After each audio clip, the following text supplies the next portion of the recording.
ГСП онлайн. Городские новости сейчас.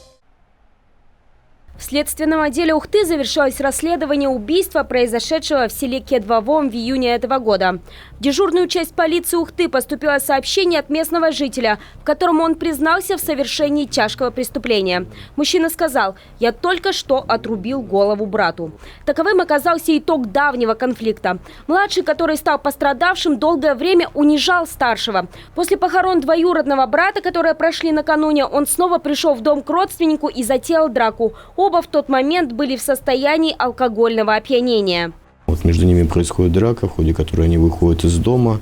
Обвиняемому удается одним из ударов, как он пояснил, вырубить своего брата. То есть в результате ударов брат потерял сознание, упал на землю.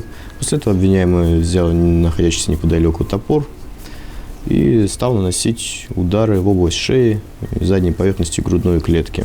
В результате экспертиз на теле потерпевшего насчитано 13 повреждений, нанесенных руками и ногами, и более 12 колото-резанных ран, нанесенных острием топора.